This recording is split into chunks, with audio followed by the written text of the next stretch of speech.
할렐루야. 성경 1189장 장별로 알아가는 성경 이야기 진행을 맡고 있는 구재숙 목사입니다. 반갑습니다. 지난 시간에 이어서 오늘은 시가서의 욥기서를 함께 해보도록 하겠습니다. 우리가 구약 성경은 열왕기 하로 끝납니다. 열왕기 상하에 어느 왕 때 어느 선지자, 그래서 예를 들면 이사야 선지자 때 우시야, 요담, 아하스, 히스기야, 므낫세 때 이렇게 이사야 선지자가 순교를 하고, 예레미야는 요시야부터 여여여 시드기야까지 1차, 2차, 3차 포로로 잡혀가는 것을 보면서 유다 멸망 5분 전이다, 빨리 회개하라, 이렇게 예레미야 선지자가 외치게 되어집니다. 북이스라엘은 주로 호세아 때, 여로보암 2세 때 가장 부강했지만 영적으로 가장 타락한 시대였기 때문에 호세아를 통하여서 하나님의 마음을 호세아에게 보여주면서 이 백성들이 이렇게 영적으로 가늠하고 있으니 내 마음을 좀 전달해줘, 이렇게 호세아를 통해서 말씀하고 있습니다.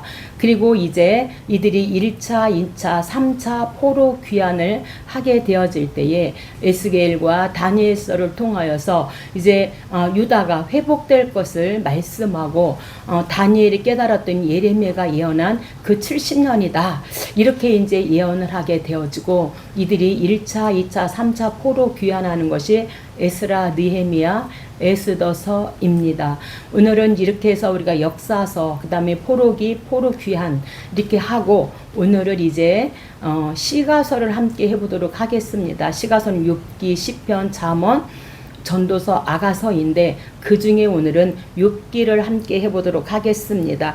욥은 족장시대, 그래서 아브라함, 이삭, 야곱, 요셉을 배경으로 하는 이 욥기는 부귀, 가정, 건강 등을 잃고 그 이유가 무엇이냐는 그런 질문으로 논쟁을 하게 되어집니다. 그래서 이 욥기는 하나님과 사단 사이에 그 천상의 논쟁, 1차, 2차 논쟁으로 시작되어집니다. 그리고 욥과 그의 친구들 사이에 세 차례의 그 논쟁을 걸쳐서 욥의 문제에 대한 극적인 하나님의 진단으로 이어지고 있습니다. 마지막에 가서 욥은 그의 삶을 주관하시는 하나님의 주권을 인식하고, 또한 환란이 있기 전에 가졌던 것보다 더 많은 것을 하나님께서 허락해 주신 것을 볼 수 있습니다. 히브리식으로는 이욥 혹은 이욥인데 70인 역과 빌 게이트 역에서는 단음절인 욥으로 그렇게 표기하고 있습니다.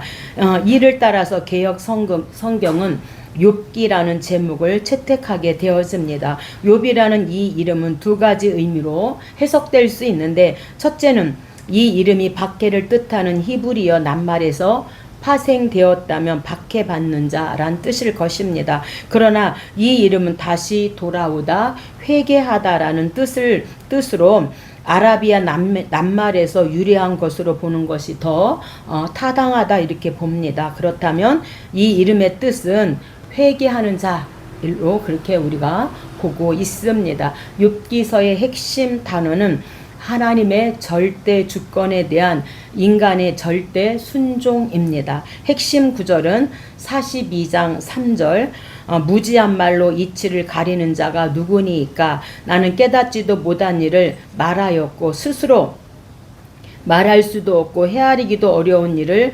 말하였나이다. 그래서 이제 42장에서 하나님으로부터 욥이 갑절의 축복을 받게 되어집니다. 욥기서의 핵심 장도 42장 갑절 축복입니다. 42장의 마지막 장인 42장은 지금까지 욥이 당한 극심한 고난과 스스로 자신과 아내와 친구들 사이에서 야기된 심각한 갈등, 그리고 창조주 하나님에게조차 품었던 의혹까지 말끔히 해결함을 받는 내용이 42장에 기록되어 있습니다. 42장은 욥이 하나님의 절대 주권을 깨닫고 회개함으로써 선하신 하나님의 은혜를 다시 회복하는 것을 기록함으로써 성숙한 성도의 삶의 모든 문제를 오직 하나님의 절대 주권에 순종하는 자세로 해결해야 한다는 본서의 주제를 선명하게 드러내고 있는 42장입니다. 욥기서의 주제입니다.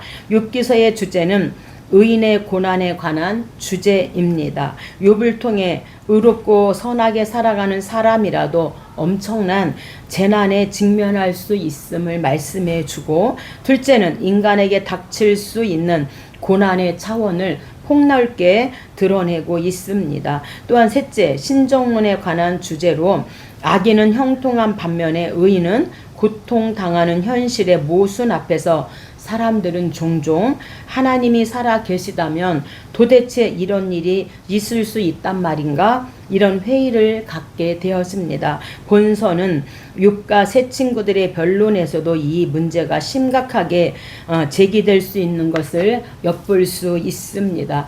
욥기서를 누가 기록했는가? 욥기서의 저자입니다. 본서 자체에서 저자는 알 길이 없습니다. 그래서 다양한 견해가 제시되고 있는데, 유대교 전통은 욥 혹은 모세가 본서의 저자일 것으로 보고 있습니다. 욥은 자신이 직접 체험한 사건을 가장 생생하게 기록할 수 있는 인물이다. 또는 모세다. 모세는 족장 시대의 모든 사건과 역사를 정리할 수 있었던 인물이라는 점에서 모세일 것이다. 이렇게 보는 사람들도 있습니다. 그러나 본서 28장과 잠언 8장 지혜 유익인데, 유사하다는 점에서 솔로몬을, 또한 본서와 예레미야의 문체가 전체적으로 비슷하다는 점에서 예레미야를 본서의 저자로 보기도 하니, 우리가 견해가 많이 있습니다. 욥일 것이다, 모세일 것이다, 솔로몬일 것이다, 예레미야일 것이다. 이렇게 많은 학자들이 이렇게 이야기를 하고 있는데, 하나님만 아실 것 같습니다. 언제 기록했는가? 기록 연대입니다. 욥기의 내용을 고찰할 때 그 시대적 배경은 아브라함, 이삭, 야곱과 같은 족장 시대입니다. 그렇지만 욥기의 기록 연대는 정확히 알 길이 없고, 따라서 여러 견해가 있는데, 첫째는 욥의 사건이 있은 직후인 족장 시대라는 견해가 있고, 두 번째는 출애굽 직전의 모세 시대라는 견해가 있고, 후일 지혜 문학이 성행했던 솔로몬 시대라는 기록 연대들은 견해를 가지고 있습니다. 기록 목적입니다. 모든 재난과 고통은 죄와 악의 대가라는 고대 세계의 인과 응보의 법칙을 추월하는 하나님의 오묘한 섭리를 보여주기 위해서 기록하였고, 하나님은 절대 주권자여 전능자로서 만유의 주가 되심으로 인간은 오직 순종과 감사와 찬양으로서 하나님을 찬양해야 함을 교훈하기 위해서 기록하였습니다. 그렇다면 욥기서에서 어떻게 예수 그리스도를 구속사 관점에서 볼 수 있는가? 욥은 구속자를 인정하고 중보자를 보내주기를 부르짖고 있습니다. 욥기가 제기하는 이 문제들은 우리의 그 고난에 동참하시는 예수 그리스도 안에서 완전히 해답을 얻게 되어집니다. 그리스도는 신자의 생명이요, 구속자요, 중보자요, 대변자라고 이렇게 보면서 욥이 바로 예수 그리스도로 볼 수 있다, 이렇게 말씀하고 있습니다. 우리가 1장부터 42장까지를 간단하게 정리해 본다면 1장에서 2장 13절까지는 서론 부분으로 욥에 대한 소개가 나오고, 첫 번째 재난, 그리고 천상회의가 시작되어집니다. 그리고 두 번째 재난과 2차 천상회의가 이제 시작하게 되어지고, 그로 인하여 이들이 재난을 당함으로 욥의 세 친구가 방문을 하게 되어집니다. 본론에 들어가서 3장 1절로 42장까지를 우리가 본론으로 나누어 볼 수 있는데, 첫 번째는 욥의 탄식이고, 두 번째는 1차 변론이 4장에서 14장까지, 그리고 2차 변론은 15장에서 21장까지, 3차 변론은 이제 22장에서 31장까지, 그리고 엘리후의 변론과 하나님의 등장과 선언, 그리고 42장 7절로 17절까지가 결론 부분으로 친구들에 대한 욥의 중보 기도와 욥의 회복을 다루고 있습니다. 우리가 이 욥기는 한 개인의 그 인생을 담은 성경 중에서 사람의 마음을 가장 정직하게 담은 책이라고 할 수 있습니다. 그는 행복했던 시절을 보내고 있었고 어느 날 갑자기 알 수 없는 일들로 인하여 인생이 완전히 파괴되었고 그 과정에서 욥을 대하는 다양한 사람들과 그가 마지막에 회복되는 과정까지 매우 극적인 모습을 보여주고 있습니다. 욥이 살았던 그 시대를 우리가 족장 시대로 볼 수 있는 것은 욥이 200세까지 살았다는 점, 그리고 이 야곱 시대의 화폐단위 케시타, 이 크시타가 야곱 시대의 화폐단위였다는 점이 우리가 족장 시대에 있었던 한 가정의 이야기가 아닌가 이렇게 우리가 보고 있어서 이 욥기는 창세기에 들어가게 되어집니다. 1장입니다. 1장은 욥의 재앙입니다. 당대의 의인이었던 욥이 소개되고 있습니다. 사단은 욥이 하나님을 경외하는 것은 물질적인 풍요 때문이라고 하나님께 말합니다. 하나님은 사단이 욥을 시험하도록 허락하셨고 사단은 그 욥의 재물과 자녀들을 멸하게 되어지죠. 하지만 욥은 재앙을 당하고서도 하나님을 원망하지 않는 온전한 믿음을 보여주었으며 모든 것이 주의 것임을 고백하게 되어집니다. 1절입니다. 성경 가지고 계신 분은 저와 함께 성경을 찾아가면서 함께 은혜 나누면 좋겠습니다. 1절 우스 땅에 욥이라 불리는 사람이 있었는데 그 사람은 온전하고 정직하여 하나님을 경외하며 악에서 떠난 자더라. 그에게 아들 7과 딸 3이 태어나니라. 그래서 이 우스는 구약에서 우스는 에돔 자손 중에서 디손이란 족장의 이름으로 나타나고 있습니다. 그래서 우스를 에돔 땅에 있었던 한 지역일 것이다. 이렇게 우리가 추측해 볼 수 있습니다. 5절입니다. 그들이 차례대로 잔치를 끝나면 욥이 그들을 불러다가 성결하게 하되 그들의 명수대로 번제를 드렸으니, 그래서 욥이 직접 번제를 드렸다는 것을 볼 때에 족장시대다, 이렇게 우리가 족장시대로 보는 것입니다. 족장시대 때는 제사장이 없었기 때문에 본인이 직접 번제를 드렸다. 그래서 아마 족장시대일 것이다, 이렇게 보는 것입니다. 6절입니다. 하루는 하나님의 아들들이 와서 여호와 앞에 섰고 사단도 그들 가운데 온지라. 그래서 이제 1차 천상회의가 6절로 12절에 시작되어지는데 이제 하나님의 아들들이 여호와 앞에 섰고 또 사단도 하나님 앞에 섰다. 그래서 이제 이 천상 1차 회의를 통하여서 이제 욥의 가정에 물질과 자녀에 대해서 재앙이 닥치게 되어집니다. 7절입니다. 여호와께서 사단에게 내가 어디서 왔느냐? 사단이 여호와께 대답하여 이르되 땅을 두루 돌아 여기저기 다녀왔나이다. 여호와께서 사단에게 이르시되 내 종 욥을 주의하여 보았느냐? 그래서 여기서 내 종 욥은 하나님은 욥을 내 종이라 말씀하시고 모세 또한 내 종이라 말씀하시고 다윗, 이사야, 수룹바벨을 하나님께서는 내 종이다 이렇게 부르십니다. 9절입니다. 사단이 여호와께 대답하여 이르되 욥이 어찌 까닭없이 하나님을 경외하리이까. 이렇게 지금 9절에서 사단이 욥에게 하나님께서 물질복을 주시고 지켜주시기 때문에 하나님을 경외하는 것 아닙니까? 이렇게 하나님 앞에 사단이 고발을 하고 있습니다. 10절입니다. 주께서 그의 집과 그의 모든 소유물을 울타리로 두르심 때문이 아니니까. 이렇게 하나님이 지켜주시기 때문에 하나님을 섬기는 게 아닙니까? 이렇게 6절로 12절에서 하나님과 천상회의가 시작되어집니다. 13절 하루는 욥의 자녀들이 그 마다들의 집에서 음식을 먹으며 포도주를 마실 때에 사환이 욥에게 와서 아뢰되 소는 밭을 갈고 나귀는 그 곁에서 풀을 먹는데 스바 사람이 갑자기 이르러 그것들을 빼앗고 칼로 종들을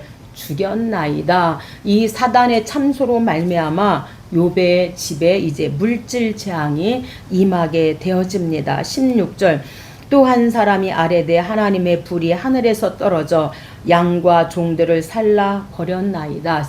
여기서 하나님의 불은 사단이 내린 불인데 욥의 그 종의 입장에서 볼 때는 하나님의 불로 그렇게 이해했다는 겁니다. 사단이 내린 불인데 17절 또 한 사람이 와서 갈대아 사람이 낙타에게 달려들어 그것을 빼앗으며 칼로 종들을 죽였나이다. 18절 또 한 사람이 와서 주의 자녀들이 그의 맏아들의 집에서 음식을 먹으며 포도주를 마시는데 거친 들에서 큰 바람이 와서 집 네 모퉁이를 치매 그 청년들 위에 무너짐으로 그들이 죽었나이다. 지금 뭐 이루 말할 수 없는 재앙들이 계속해서 겹치고 있습니다. 여기서 큰 바람은 집 네 모퉁이를 칠 점으로 미루어 볼 때 사막에서 흔히 발생하는 돌풍 혹은 회오리 바람을 가리키고 있다고 이렇게 보고 있습니다. 이런 회오리 바람으로 인하여 돌풍으로 인하여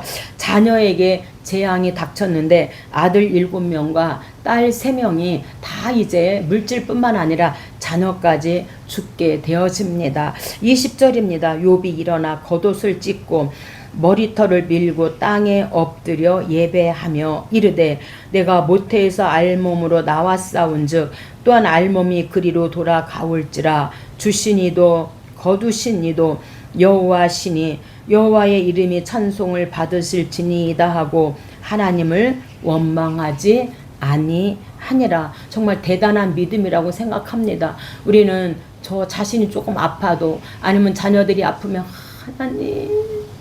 하나님 우리 자식이 이렇게 아파요. 하나님 살려주세요. 도와주세요. 막 제가 우리 큰아이가 어렸을 때 막 이렇게 막 살이 하얗게 변하는 이렇게 이제 살이 됐었어요. 근데 이제 알고 봤더니 이게 버짐이어서 막 이제 어렸을 때 클 때니까 버짐이라서 희끗희끗하게 백납같이 이렇게 되었는데 저는 이게 막 살이 희끗희끗하니까 이게 백납인가 그래가지고 기도원 가서 막 주야 하나님 우리 아들 하나님 백납은 안 됩니다. 하나님 고쳐주세요. 막 산이 쩌렁쩌렁하게 그렇게 하나님 앞에 울면서 어렸을 때 기도한 적이 있는데 욥의 가정에는 물질적으로 다 지금 손해보고 모든 가축이 죽었고 자녀 10명이 다 죽었으니 그 마음은 뭐 이루 말할 수가 없는데 범죄하지 않고 주시니도 하나님이시고 가져가시니도 하나님이십니다 하면서 그가 입술로 범죄하지 아니하였다 이렇게 말씀하면서 알몸으로 나왔사온즉 또한 알몸이 그리로 돌아가올지라. 그러면서 이 욥은요 모태를 이 그리로는 모태를 가리키고 있는데 사람은 모태에서 형성되었지만 근본적으로는 땅에 티끌로 만들어졌다 이러면서 따라서 이 말은 죽을 때 아무것도 가져가지 못함을 의미하면서 주시니도 거두시니도 아버지 하나님이십니다 하면서 욥이 더 이상 입술로 범죄하지 않았다. 정말 그 깊이를 들어가 보면 우리는 조금만 아프거나 어떤 문제가 생기면 막 기도원 가고 산이 쩌렁쩌렁 하나님 막 금식하면서 하나님 도와주세요 막 살려주세요 이렇게 기도하지 않습니까? 저만 그런 건 아니라고 생각하는데 이 욥은 그렇게 자녀 10명과 재산을 다 빼앗겼음에도 불구하고 그가 하나님 앞에 범죄하지 않았다. 정말 대단한 믿음입니다. 2장입니다. 2장은 2차 천상회의와 함께 욥 자신 몸에 이제 악창이 이제 생기게 되어집니다. 욥의 완전한 신앙이 입증되자 사단은 2차 시험을 하나님 앞에서 하게 되어집니다. 욥은 온몸에 종기가 나고 아내마저 떠나 버리는 시련을 겪지만 하나님을 원망하지 않습니다. 그런 상황에서 욥의 소문을 듣고 새 친구들이 찾아오는데 그들은 너무도 끔찍한 그 욥의 모습에 할 말을 잃고 7일 밤낮을 욕과 함께 땅에 앉아 있었다고 합니다. 즉 욥의 친구들이 7일 동안 말없이 함께 한 것은 단순한 어떤 침묵이 아니라 고난 속에서 하나님의 주권을 신뢰하며 함께 했음을 상징하고 이들이 정말 이렇게 침묵하면서 7일 동안 함께 하였다 이렇게 말씀합니다. 1절입니다. 또 하루는 하나님의 아들들이 와서 여호와 앞에 섰고 사단도 그들 가운데 와서 여호와 앞에 서니 여호와께서 사단에게 이르시되 내가 어디서 왔느냐 사단이 땅을 두루 돌아 여기저기 다녀왔나이다. 여호와께서 사단에게 이르시되 내 종 욥을 주의하여 보았느냐 그와 같이 온전하고 정직하여 하나님을 경외하며 악에서 떠난 자가 세상에 없느니라. 내가 나를 충동하여 까닭없이 그를 치게 하였어도 그가 여전히 자기의 온전함을 굳게 지켰느니라. 하나님 앞에는 이 욥의 신앙이 완전 통과되어져서 하나님이 인정하는 사람이 바로 욥이었습니다. 그런데 4절 사단이 여호와께 대답하여 이르되 이제 주의 손을 펴서 그의 뼈와 살을 찢어서 틀림없이 주를 향하여 욕하지 않겠나이까. 이렇게 2절로 4절 2차 천상회의를 통하여서 한번 건강을 쳐보세요. 이렇게 지금 하나님 앞에 이 사단이가 지금 조소하고 있습니다. 그래서 우리의 몸은 물질보다 자녀보다 가장 큰 게 자신의 건강이 가장 크다. 그래서 물질을 잃은 것은 조금 잃은 것이지만 건강을 잃은 것은 다 잃은 것이다. 그래서 정말 우리 나이는 건강이 얼마나 중요한지를 깨닫는데 아직 젊은이들은 우리만큼 아프지 않기 때문에 그 건강의 중요성을 우리같이 심각하게 생각하지는 않는 것 같습니다. 6절입니다. 여호와께서 사단에게 이르시되 내가 그를 내 손에 맡기노라. 다만 그의 생명은 해하지 말지니라. 사단이 욥을 쳐서 그의 발바닥에서 정수리까지 종기가 나게 한지라. 욥이 제 가운데 앉아서 질그릇 조각을 가져다가 몸을 긁고 있더니 그의 아내가 그에게 이르되 당신이 그래도 자기의 온전함을 굳게 지키느냐 하나님을 욕하고 죽으라. 이렇게 사단이 아내를 통해서 하나님을 욕하고 죽으라고 유혹하고 있습니다. 아내의 말은 고통 속에서 절망하고 이 판단이 흐려진 이런 지금 인간적 반응을 보여주고 있습니다. 신앙인은 주변 사람의 그 어떤 회의나 유혹에 흔들리지 말고 끝까지 하나님을 신뢰해야 함을 우리에게 다시금 말씀해 주고 있습니다. 10절입니다. 그가 이르되 그대의 말이 한 어리석은 여자의 말 같도다. 우리가 하나님께 복을 받았은즉 화도 받지 아니하겠느냐 하고 이 모든 일에 욥이 입술로 범죄하지 아니하니라. 그래서 욥이 이제 발바닥부터 이 머리끝 정수리까지 이 종기가 났다는 것은 히브리어로 쇠흰으로 악창입니다. 아주 무서운 형태의 문둥병 일종으로 현대의학에서는 상피병에 속한다고 합니다. 이 종기의 증상은요, 지독한 가려움증 7절로 8절에 말씀하고 종기에 이제 그 벌레 구더기가 생긴다고 생기고 그 다음에 이로 인하여 호흡이 곤란함을 9장과 7장에서 말씀해 주고 있습니다. 1장과 2장에서 이렇게 천상회의 1차, 2차를 통하여 자녀들을 다 잃고 물질을 다 잃고 이제 아내도 떠나고 욥의 몸에 이제 이런 악창이 생겨서 엄청난 고통 가운데 있게 되어집니다. 3장입니다. 3장에서는 욥이 내가 태어나지 말았더라면 이렇게 생애를 저주합니다. 욥이 마침내 말문을 열게 되어집니다. 하나님을 욕하고 죽으라는 아내를 꾸짖은 욥이었지만 고통 앞에서 자신의 태어난 날을 저주합니다. 여기서 우리는 자신의 믿음을 굳게 지키기 위해 극심한 고통을 벌이는 고투를 벌이는 한 의인의 그런 모습을 보게 되어집니다. 하지만 욥은 하나님을 직접 욕하지 않았으며 고난을 허락하신 하나님께 항변하지도 않습니다. 1절입니다. 그 후에 욥이 입을 열어 자기의 생애를 저주하니라. 내가 난 날이 멸망하였더라면 사내 아이를 베었다 하던 그 밤도 그리 하였더라며. 그래서 생애를 저주하고 있는데 사단 목적대로 하나님을 향하여 욕하게 만드는 것 2장 5절이죠. 그러나 욥의 믿음이 약화되어서 하나님의 섭리에 간접적으로 항거한 이것은 잘못된 일이다. 이렇게 보고 있습니다. 8절입니다. 나를 저주하는 자들 곧 리워 야단을 격동시키기에 익숙한 자들이 그 밤을 저주하였더라면서 나를 저주하는 이 리워 야단은 근동 지방의 그런 신화적인 괴물이 리워 야단이랍니다. 그래서 이 근동 지방의 지방의 신화적인 괴물인 리워 야단을 격동시켜서 리워 야단이 나를 저주할 수 있다고 이렇게 생각한 술사들을 가리키고 있습니다. 일식이나 월식은 이 괴물이 격동하여 태양이나 달을 삼켜버리기 때문이라 이렇게 술사들은 생각했다고 합니다. 욥은 이런 시적 효과를 높이기 위해서 이렇게 신화적인 괴물 리워 야단이 격동시키기에 익숙한 자들이 그 밤을 저주하였더라면 이렇게 표현하고 있습니다. 11절입니다. 어찌하여 내가 태에서 죽어 나오지 아니하였던가? 어찌하여 내 어머니가 해산할 때에 내가 숨기지 아니하였던가? 이렇게 지금 생애를 저주하고 있습니다. 우리 하나님은요, 심장을 감찰하시는 하나님이시다. 이렇게 시편 7편에서 말씀해 주고 있습니다.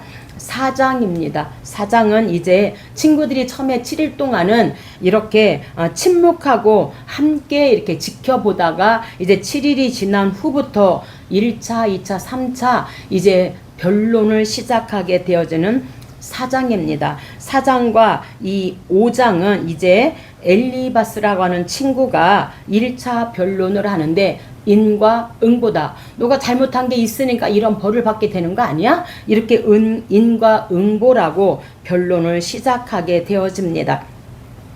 욥의 한탄에 대해 엘리바스가 말을 받습니다. 그의 말투는 책망조였으며 욥이 죄를 지었기 때문에 징벌이 임했다고 이렇게 지금 변론하고 있습니다. 이는 고난이 죄의 결과라고 보는 전통적인 교리와 개인적인 경험에 근거한 논리입니다. 엘리바스는 환상 중에 받은 여호와의 계시를 언급하면서 그 내용은 고난 당하는 자를 위한 해결책이 아니었음을 또한 말씀합니다. 1절입니다. 대만 사람 엘리바스가 생각하여 보라. 죄 없이 망한 자가 누구인가? 정직한 자의 끊어짐이 어디 있는가? 내가 보건대 악을 밭갈고 독을 뿌리는 자는 그대로 거두나니. 그래서 이 엘리바스는 4장과 5장에서 인과 응보 논리를 펼치고 있습니다. 그래서 엘리바스의 인과 응보 논리는 보편적인 이런 인과 응보 법칙을 알았을 뿐이지 실현을 통한 하나님의 그 주권적 섭리하심은 엘리바스가 몰랐던 것을 우리가 오늘 이 4장을 통해서 알 수가 있습니다. 5장입니다. 엘리바스가 이어서 욥에게 회개를 촉구하고 있습니다. 5장에서도 엘리바스의 책망이 이어지는데 그는 욥에게 한탄과 원망의 말을 그치고 하나님께 순종할 것을 종용하고 있습니다. 비록 범죄로 인해 징계를 받더라도 하나님을 의뢰한다면 다시 회복시켜 주실 것이라 이렇게 변론합니다. 그 이유는 창조주이신 하나님은 이 세상을 그냥 버려두지 않으시며 인간사에 직접 개입하시기 때문이니 회개하라 이렇게 지금 4장과 5장에서 말씀합니다. 17절입니다. 볼지어다 하나님께 징계받는 자에게는 복이 있나니 그런즉 너는 전능자의 징계를 업신여기지 말지니라. 하나님은 아프게도 하시다가 싸매시며 상하게도 하시다가 그의 손으로 고치시나니. 그래서 욥에게 너의 죄에 대해서 하나님의 사랑의 징계를 인정하고 회개해 이렇게 지금 엘리바스가 5장에서 종용하고 있습니다. 여기서 징계는 히브리어로 무사르에서 유익이 되는 경고의 말을 의미하고 있는데 이 엘리바스가 회개하라 그럼 하나님께서 너에게 복 주실 거야 지금 이렇게 회개하라고 외치고 있습니다. 6장입니다. 6장에서는 4장과 5장 엘리바스의 그 말에 지금 욥이 말을 하는데 결백을 주장하고 있습니다. 그래서 6장과 7장이 엘리바스에 이어서 대답을 하는데 6장에서는 난 결백해 잘못이 없어. 그리고 본인의 고통을 호소하고 있는 6장과 7장 욥의 대답입니다. 4장과 5장 엘리바스의 책망에 대해 욥이 대답을 합니다. 욥은 자신의 고통을 말하고 차라리 죽는 편이 훨씬 낫겠다고 합니다. 또한 욥은 위로하기는커녕 논리만 앞세워 책망을 일삼았던 엘리바스에 대해서 섭섭하다 못해 화를 내고 있습니다. 아울러 자신의 결백을 주장하면서 구체적인 범죄를 지적해 보라고 반박하고 있습니다. 8절입니다. 나의 간구를 누가 들어줄 것이며 나의 소원을 하나님이 허락하시리라.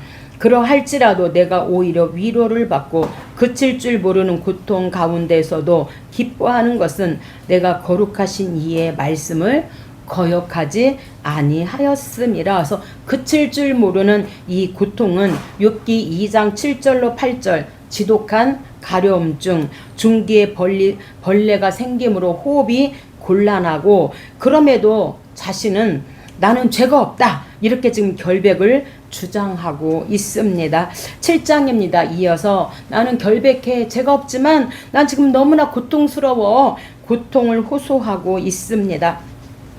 욥은 하나님을 향해 자신의 처지를 6장에 이어서 7장에서 호소하고 있습니다. 극심한 육체의 고통은 정신의 고뇌까지 동반하였고 그래서 차라리 자기 존재가 사라지기를 하나님 앞에서 소원합니다. 믿었던 친구들에게 마음의 상처만 받은 이 터라 하나님을 향한 그런 탄식의 정도도 더 비통하고 호소를 하고 있습니다. 욥은 하나님께 동정을 베풀어 달라고 고통을 호소하고 있습니다. 4절입니다. 내가 누울 때가 되면 말하기를 언제나 일어날까 언제나 밤이 갈까 하며 새벽까지 이리 지척 저리 지척하는구나. 내 살에는 구더기와 흙덩이가 의복처럼 입혀졌고 내 피부도 굳었다가 터지는구나. 그래서 이 구더기와 이 흙은 바로 이제 피조물이죠. 그래서 인간은 먼지만도 못한 인간. 그래서 인간은 하나님의 권능 앞에 무력함을 말씀하고 고백합니다. 그래서 욥은 자신의 그 육체와 그 구더기와 흙덩이처럼 무지해짐을 묘사하고 있습니다. 그래서 이런 절망 속에서도 하나님만이 구원해 주실 수 있으니 하나님 내 고통을 정말 불쌍히 여겨달라고 그렇게 하나님 앞에 호소하고 있습니다. 15절입니다. 이러므로 내 마음이 뼈를 깎는 고통을 겪느니 차라리 숨이 막히는 것과 죽는 것을 택하리라. 내가 생명을 싫어하고 영원히 살기를 원하지 아니하오니 나를 놓으소서. 내 날은 헛것이니이다. 지금 고통을 호소하고 있습니다. 19절 내가 침을 삼킬 동안도 나를 놓지 아니하시기를 어느 때까지 하시리까. 그래서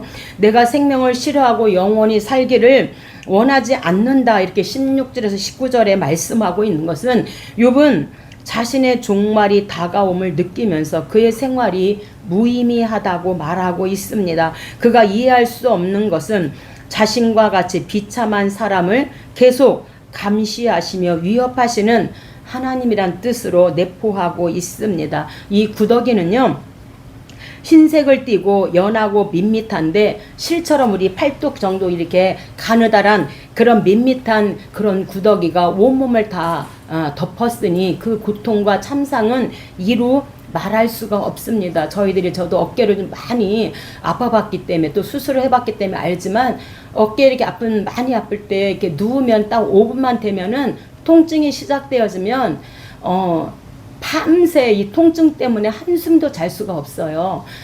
근데 이거는 뭐 비교도 할 수 없는 이런 고통을 지금 하나님 앞에 욥이 호소하고 있습니다.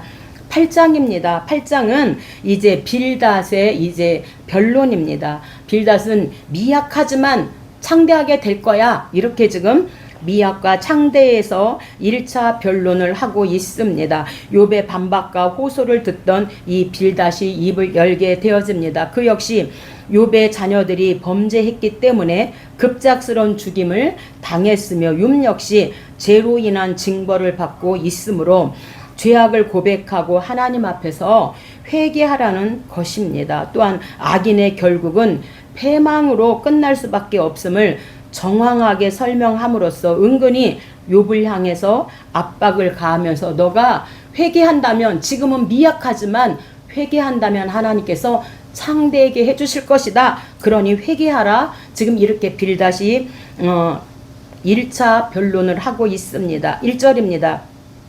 수아 사람 빌닷이 대답하여 이르되 내가 어느 때까지 이런 말을 하겠으며 하나님이 어찌 정의를 굽게 하시겠으며 전능하신 이가 어찌 공의를 굽게 하시겠는가. 내 자녀들이 주께 죄를 지었으므로 주께서 그들을 그 죄에 버려 두셨나니. 그래서 이 3절과 4절의 말씀은 빌닷의 그 견해에 의하면 하나님께 불평하는 것은 고통을 아프다 이러면서 하나님께 불평을 하는 것은 하나님이 불의하시다고 말하는 것과 같다. 그러니 하나님은 결코 공의를 굽게 하지 않으시니 욥에게 그러니 너는 회개하라. 이렇게 지금 너의 자녀들이 죄를 지었기 때문에 죽은 거야. 너 역시 그 고통 가운데 있는 것은 너의 죄를 회개해라. 지금 이렇게 말씀합니다. 5절. 만일 내가 하나님을 찾으며 전능하신 이에게 간구하고 또 청결하고 정직하면 반드시 너를 돌보시고 내 의로운 초소를 평안하게 하실 것이라. 내 시작은 미약하였으나 내 나중은 심히 창대하리라. 그래서 회개하라. 그러면 하나님께서 너의 나중을 창대하게 하실 거야. 이렇게 빌닷도 인과응고를 주장하고 있습니다. 11절입니다. 왕골이 짐벌 아닌 데서 크게 자라겠으며 갈대가 물 없는 데서 크게 자라겠느냐. 그래서 이 왕골은 한해살이 풀의 일종으로 줄기의 껍질을 쪼개어 방석 또는 돗자리를 만들고 있는 재질입니다. 여기서 애굽의 나일강 주변에서 자라는 갈대와 비슷한 풀을 가리키고 있습니다. 13절입니다. 하나님을 잃어버리는 자의 길은 다 이와 같고 저속한 자의 희망은 무너지리니. 그래서 이 저속한 자는 히브리어로 하네프, 하나님을 믿지 않는 자에 대해서 말씀하고, 우리가 8장은 인간의 그런 전통적 지혜와 판단을 보여주지만 그것이 항상 옳은 것은 아니라는 것을 또한 우리에게 말씀해 주고 있습니다. 하나님을 신뢰하고 찾는 것이 복의 근원이다. 우리가 이렇게 알아야 될 줄로 압니다. 오늘 여기까지 하고 다음에 함께 하겠습니다. 감사합니다.